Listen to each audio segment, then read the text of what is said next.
Ya, Assalamualaikum warahmatullahi wabarakatuh.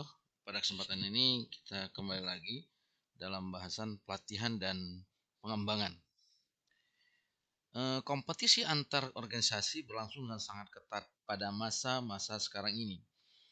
Persoalan produktivitas menjadi salah satu penentu keberlangsungan organisasi di samping persoalan kualitas dan kemampuan karyawan.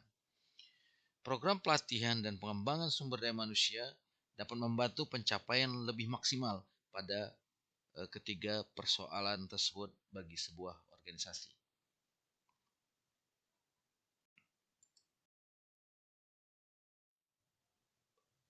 Pelatihan dan pengembangan. Pelatihan dan pengembangan adalah sebuah usaha yang terencana dari organisasi untuk meningkatkan pengetahuan, keterampilan, dan kemampuan karyawannya. Pelatihan lebih ditekankan pada peningkatan kemampuan untuk melakukan pekerjaan yang spesifik pada saat ini. Pengembangan lebih ditekankan pada peningkatan pengetahuan untuk melakukan pekerjaan di masa yang akan datang.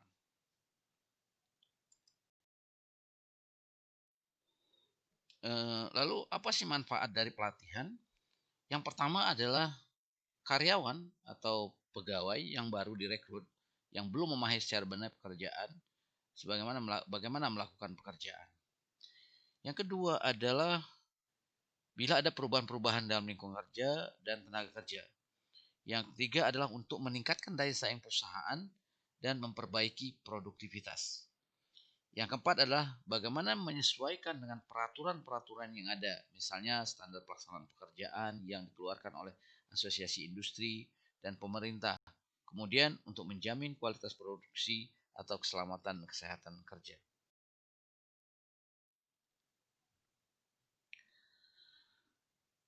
Manfaat pelatihan dan pengembangan bagi organisasi adalah pertama adalah bagaimana memastikan bahwa karyawan memiliki pengetahuan dan keterampilan yang diperlukan untuk melakukan pekerjaan. Dalam beberapa kasus, kurangnya keterampilan atau pengetahuan adalah karena organisasi mengalami kesulitan merekrut pelamar dengan pengetahuan dan keterampilan untuk melakukan pekerjaan.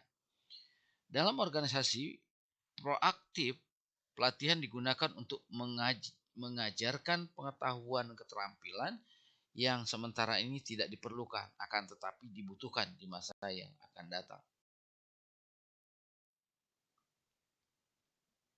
Lalu apa manfaatnya buat karyawan?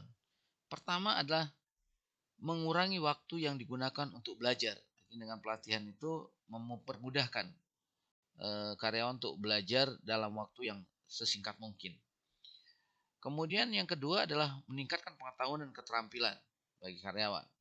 Yang ketiga adalah meningkatkan rasa percaya diri pada saat menjalani pekerjaan. Yang keempat adalah meningkatkan kepuasan kerja dengan hasil kerja yang sesuai dengan standar apabila karyawan sudah diberikan pelatihan. Lalu langkah-langkah dalam pelaksanaan pelatihan. Yang pertama adalah dilakukan analisis dulu tentang kebutuhan pelatihan organisasi. Biasanya disebut dengan training need analysis atau need assessment. Kemudian yang kedua, menentukan objektif atau sasaran dari materi program pelatihan. Jelas dulu program pelatihan itu sasarannya apa. Yang ketiga, menetapkan atau menentukan metode pelatihan dan prinsip-prinsip belajar yang digunakan. Ya kan? Karena banyak metode-metode belajar. Namun dicari metode mana yang paling efektif untuk melakukan sebuah pelatihan. Kemudian yang keempat, mengevaluasi program. Ya, baik dari prosesnya ataupun hasilnya atau hasil akhir daripada pelatihan atau training tersebut. Kita lihat langkah-langkah dari pelaksanaan pelatihan dan pengembangan. Ya, yang pertama adalah bagaimana prinsip-prinsip belajar, biaya yang tersedia, fasilitas yang ada, dan waktu. Itu dulu yang dilihat. Kemudian mulailah dengan menganalisis kebutuhan. Kebutuhan organisasi, kebutuhan tugas, atau kebutuhan dari karyawan itu sendiri. Kemudian memetakan atau penentuan tujuan dan materi pelatihan. Jadi mempersiapkan tujuan dan materi pelatihannya. Kemudian setelah itu baru menentukan metode pelatihan. Kira-kira secara garis besar ada dua metode, itu on the job training atau off the job training. Kemudian bagian akhir perlu kita lakukan evaluasi pelatihan, sehingga apakah pelatihan ini tetap sesuai dengan sasaran ataukah tidak, dan apa yang perlu diperbaiki. Nah, kemudian secara garis besar analisis kebutuhan itu adalah bagaimana penentuan kebutuhan pelatihan dan pengembangan yang akan dilakukan. Kegiatan ini sangat rumit dan sulit karena perlu mendiagnosis kompetensi organisasi saat ini dan kompetensi yang dibutuhkan sesuai dengan perubahan lingkungan dan masa yang akan datang. Analisis kebutuhan biasanya dilakukan dengan langkah-langkah. Yang pertama, analisis kebutuhan organisasi dulu. Yang kedua, analisis kebutuhan tugas atau bidang pekerjaan yang dilakukan. Baru yang ketiga adalah analisis kebutuhan si karyawan sendiri terhadap pekerjaan itu. Nah, oke, kita lihat bagaimana dengan analisis kebutuhan organisasi. Analisis kebutuhan organisasi yaitu mengidentifikasi strategi organisasi, lingkungan organisasi pada saat ini dan masa yang akan datang untuk mencapai tujuan. Kemudian tantangan lingkungan menghendaki kompetensi karyawan. Nah, ciri khasnya apa? Ciri khasnya pertama, lingkungan persaingan semakin ketat sebagai akibat globalisasi. Ya kan, mungkin ini indikator ya. Indikatornya adalah salah satu itu adalah lingkungan persaingan yang semakin ketat sebagai akibat dari globalisasi. Indikator yang kedua adalah kecenderungan peningkatan outsourcing. Kemudian indikator yang ketiga adalah terjadi perubahan-perubahan teknologi atau perkembangan-perkembangan teknologi. Yang keempat adalah keanekaragaman karyawan, ya kan, tingkat variasi daripada karyawan itu sendiri.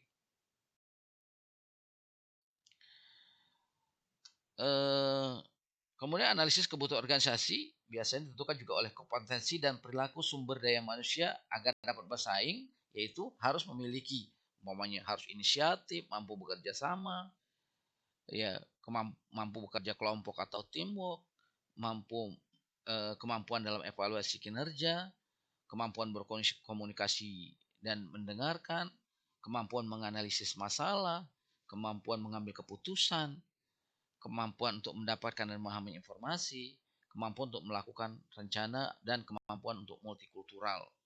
Ya kan? Itu kira-kira gambaran dari analisis kebutuhan organisasi. Lalu berikutnya, bagaimana dengan analisis kebutuhan tugas? Analisis kebutuhan tugas yaitu menganalisis suatu tugas yang harus dilakukan dalam setiap jabatan yang dapat dipelajari dari perilaku peran tersebut, dan informasi analisis jabatan yaitu uraian tugas, persyaratan tugas, dan standar untuk unjuk kerja yang terhimpun dalam informasi sumber daya manusia organisasi. Lalu bagaimana dengan analisis kebutuhan karyawan? Analisis kebutuhan karyawan adalah menganalisa mengenai apakah ada karyawan atau pegawai yang kurang dalam kesiapan tugas-tugas atau kurangnya kompetensi, keterampilan dan pengetahuan dapat diketahui dari penilaian kinerja, hasil observasi lapangan, atau melalui kuesioner. Lalu bagaimana kita menentukan tujuan pelatihan? Nah, tujuan pelatihan harus dirumuskan secara spesifik. Apakah perubahan perilaku atau perubahan pengetahuan yang ingin dicapai setelah pelatihan dilakukan? Berdasarkan tujuan tersebut, maka kita bisa menentukan materi pelatihan untuk mencapai tujuan tersebut. Lalu beberapa pilihan dalam metode pelatihan.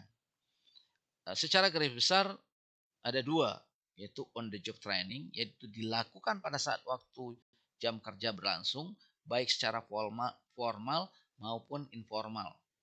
Atau on the job training, yaitu pelatihan dan pengembangan yang dilakukan secara khusus di luar pekerjaan. Artinya training khusus ke ke vendor training atau pihak-pihak lain secara khusus dalam training. Lalu apa sih faktor-faktor efektivitas pelatihan? Efektivitas pelatihan biasanya ditentukan oleh beberapa hal. Di antaranya adalah participation atau partisipasi merupakan keterlibatan seorang peserta dalam kegiatan secara aktif dan secara langsung. Yang kedua adalah repetition. Repetition adalah melakukan atau mengatakan secara berulang-ulang dalam usaha menanamkan ide dalam ingatan seseorang. Yang ketiga adalah relevance. Pelatihan mempunyai arti atau manfaat yang sangat penting pada seseorang. Yang keempat adalah transference, artinya adalah kesesuaian antara pelatihan dan pekerjaan yang dilakukan sehari-hari oleh si karyawan. Yang kelima adalah feedback, merupakan pemberian informasi atas perkembangan kemajuan yang telah dicapai oleh peserta pelatihan, mana yang perlu diperbaiki atau dipertahankan. Lalu kalau kita lihat lagi, bagaimana dengan metode pelatihan on the job training? Oke, kita coba beri gambar sedikit tentang pelatihan on the job training. Job instruction training atau latihan instruksi jabatan adalah pelatihan untuk manajer atau supervisor yang bertindak sebagai pelatih untuk menginstruksikan bagaimana melakukan pekerjaan tertentu dalam proses kerja. Nah, itu job instruction training. Yang kedua adalah coaching. Coaching adalah bentuk pelatihan dan pengembangan yang dilakukan di tempat kerja oleh atasan dengan membimbing petugas melakukan pekerjaan secara informal dan tidak terencana. Kemudian ada namanya job rotation. Job rotation adalah program yang direncanakan secara formal dengan cara menugaskan karyawan pada beberapa pekerjaan yang berbeda dan dalam bagian yang berbeda dengan organisasi untuk menambah pengetahuan mengenai pekerjaan. Kemudian ada apprenticeship adalah pelatihan yang mengkombinasikan antara pelajaran di kelas dengan praktek lapangan. Oke, itu yang pertama. Kemudian yang berikutnya, bagaimana dengan metode pelatihan of the job training? Memilih metode terbaik dalam pelatihan, misalnya jika tujuannya adalah karyawan untuk belajar keterampilan yang sebenarnya, beberapa jenis pelatihan langsung dibutuhkan, misalnya role play, simulasi. Karena kebanyakan program pelatihan memiliki beberapa tujuan dan sasaran. Program pelatihan terbaik sering menggunakan berbagai metode sehingga karyawan akan memahami alasan-alasan untuk melakukan tugas tertentu, bagaimana tugas harus dilakukan.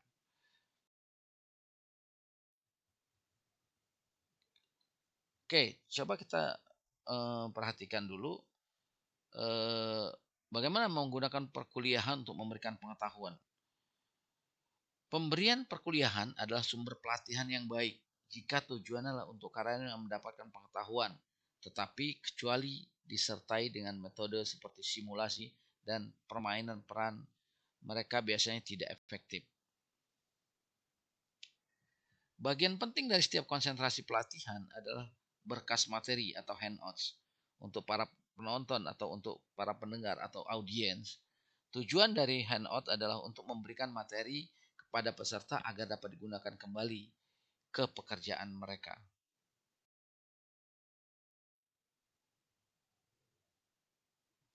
Kemudian berikutnya adalah menggunakan studi kasus untuk menerapkan pengetahuan. Studi kasus merupakan teknik pelatihan di mana karyawan biasanya dalam kelompok diberikan masalah kerja nyata atau hipotesis dan diminta untuk mengusulkan solusi terbaik. Nah, dengan metode ini para anggota di kelompok kecil membaca sebuah kasus yang mana merupakan situasi nyata atau hipotesis yang ditemui di pekerjaan mereka. Kelompok kemudian mendiskusikan kasus ini, mengidentifikasi solusi yang mungkin digunakan, mengevaluasi keuntungan dan kerugian dari setiap solusi, dan mencapai sebuah kesimpulan tentang apa yang dianggapnya adalah solusi terbaik untuk masalah ini. Nah, Untuk meningkatkan studi kasus, pertama-tama si trainee harus diajarkan prinsip-prinsip yang terlibat di dalam memecahkan suatu jenis masalah, membantu untuk menggunakan prinsip-prinsip tersebut dalam membahas kasus tersebut, dan kemudian prinsip diperkuat setelah membaca studi kasus. Jika kunci dari prinsip-prinsip tidak diajarkan dan diperkuat, peserta pelatihan cenderung berfokus terlalu banyak di isi dari studi kasus tersebut. Tentu ketika mencoba untuk memecahkan masalah di masa depan daripada menggunakan prinsip-prinsip kunci.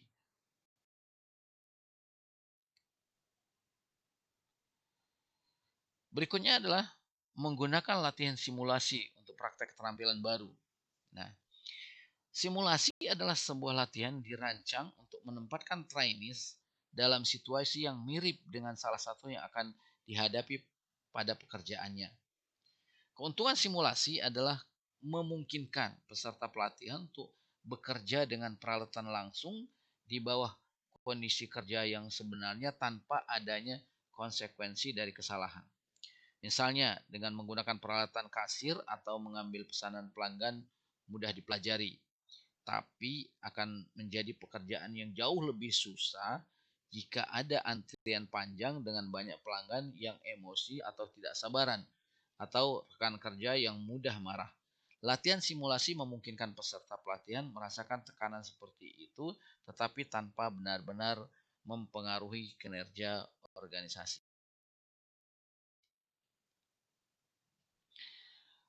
Metode berikutnya adalah berlatih keterampilan interpersonal melalui role play. Role play atau bermain peran adalah sebuah teknik pelatihan di mana karyawan atau pegawai bertindak tentang peran simulasi. Bermain peran memungkinkan peserta pelatihan untuk melakukan keterampilan interpersonal yang diperlukan dengan bertindak di luar peran simulasi. Sebagai contoh, umpamanya seorang supervisor mungkin memainkan peran seorang karyawan, atau petugas penjualan memungkinkan memainkan peran seorang pelanggan yang frustasi tentang barang yang baru dibeli. Dengan cara ini, karyawan dapat lebih memahami alasan dan perasaan orang-orang sekitar di tempat kerjanya. Kemudian, bagaimana dengan metode meningkatkan keterampilan interpersonal melalui perilaku meniru atau behavior modeling? Metode ini adalah merupakan sebuah teknik pelatihan di mana karyawan mengamati perilaku yang benar, berlatih perilaku ini, dan kemudian menerima umpan balik tentang kinerja mereka.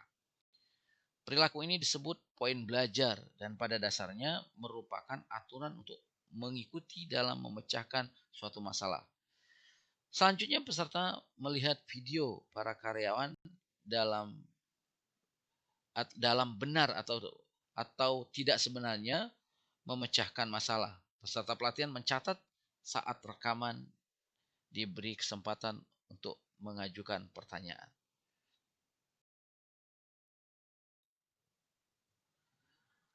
Lalu bagaimana memotivasi karyawan untuk menghadiri pelatihan? Karena kadang-kadang pada kesempatan tertentu karyawan itu jenuh untuk mengikuti pelatihan. Apalagi kalau pelatihan yang terlalu panjang atau terlalu lama. Bagaimana memotivasinya? Ya mungkin nomor satu adalah pelatihan berkaitan dengan pekerjaan karyawan yang harus segera dikerjakan. Dua, bagaimana membuat pelatihan yang menarik sehingga mereka termotivasi untuk hadir di pelatihan. Meningkatkan karyawan yang buy-in, ya kan. Kemudian memberikan insentif umum untuk menghadiri pelatihan termasuk sertifikat, uang, kesempatan promosi dan mungkin ada hal-hal lain yang ini menyangkut pada kredit mereka atau keuntungan buat mereka. Kemudian memberikan makanan dan snack dan hal-hal lain ya. Mengurangi stres yang terkait dengan menghadiri pelatihan. Jadi jangan sampai mereka juga merasa tertekan karena ikut pelatihan. Lalu bagaimana dengan evaluasi pelatihan dan pengembangan? Nah, biasanya evaluasi pelatihan dilihat dari efek atau dampak dari pelatihan tersebut. Umpamanya dilihat bagaimana reaksi peserta terhadap isi dari proses pelatihan yang disebut dengan evaluasi reaktif. Kemudian juga pengetahuan yang diperoleh melalui pengalaman latihan. Jadi perlu dievaluasi juga sejauh mana mereka menyerap pengetahuan yang diperoleh. Nah, kemudian bisa juga dievaluasi terhadap perubahan perilaku mereka setelah mengikuti pelatihan. Kemudian yang secara besar yang terakhir ada dilihat apakah ada keterkaitan dengan perbaikan pada organisasi secara umum setelah mereka mengikuti pelatihan. Itu kira-kira gambaran dari evaluasi yang harus dilakukan dalam pelatihan dan ya, oke, mungkin itu dulu bahasan kita pada kesempatan ini. Kita akan ketemu pada kesempatan berikutnya. Mudah-mudahan bermanfaat dan kita tetap semangat dan sehat selalu. Assalamualaikum warahmatullahi wabarakatuh.